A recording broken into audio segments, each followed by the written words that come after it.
Okay, thank you, Kevin. The report we produced, there's probably about 4 or 5 big messages.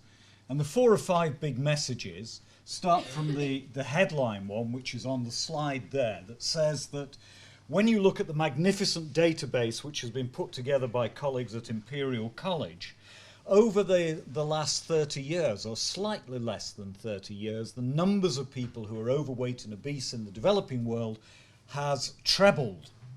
And we're rapidly approaching the point where we've got almost twice as many people in the developing world who are overweight and obese compared to those in the high-income countries. So a problem that we once thought as being a problem of rich countries is now much more broadly there. It's part of the developing world agenda, although, of course, most of those people who are overweight and obese will be found in the emerging economies, the middle-income economies, rather than the low-income economies.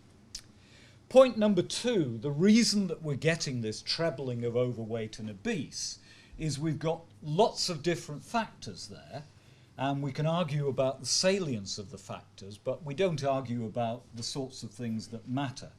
And on the scratch pad are the importance of higher incomes, which allows the emerging middle class to choose a diet purely on the basis of taste rather than the limitations of budget. And that's seeing people move to more livestock products, more fruit, vegetable, more dairy products, more fish, and so on. But included in that, quite a lot more processed foods and quite a lot more foods which are rich in their content of fat and rich in their content of sugar. We're also seeing, a triumph of the food industry in which cheap, accessible, easy to prepare, convenience foods are available to eat at home or outside of the home very easily across the urbanizing developing world. We're seeing the influence of advertising and media in film and television, which is transmitting new ideas about what a desirable diet may be, and we've got increasingly sedentary lives in most of the middle-income countries as people move from the manual labour of the fields into services, using up much less energy. And the conflation of those factors has resulted in the expanding waistlines that we're seeing at the moment. Now, we shouldn't exaggerate the globalizing forces. The globalizing forces are there.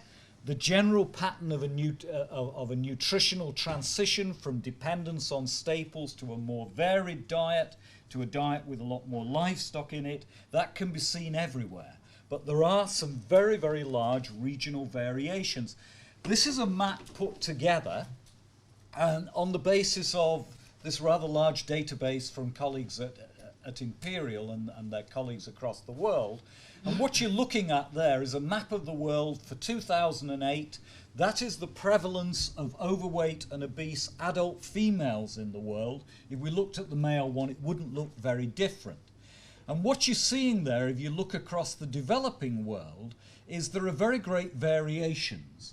Latin America, with Mexico as the unfortunate poster child for Latin America in this respect, some parts of the Middle East, such as Egypt, and some Pacific islands, we're seeing very high rates of overweight and obesity.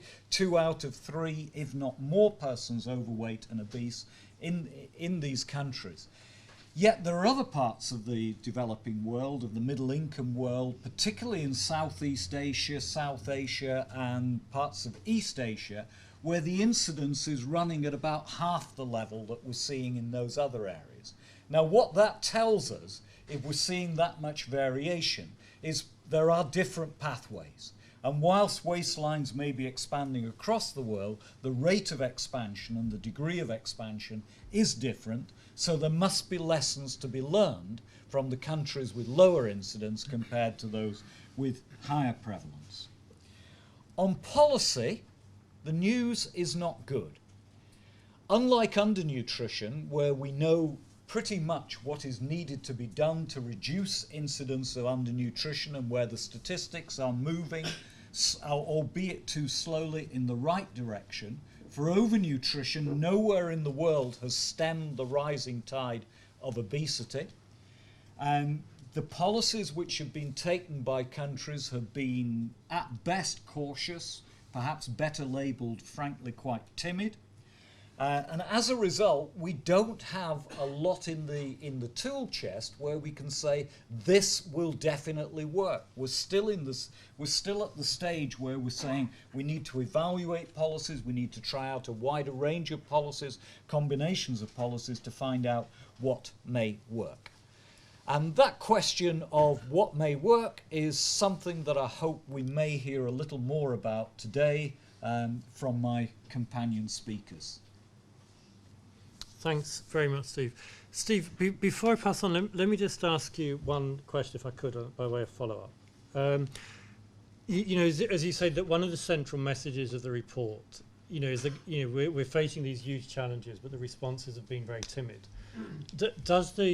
In your view, and I realise we're speaking in generalisations a bit here, but does the timidity of the response reflect a lack of evidence or uncertainty about evidence, or does it reflect a political economy of decision making in government?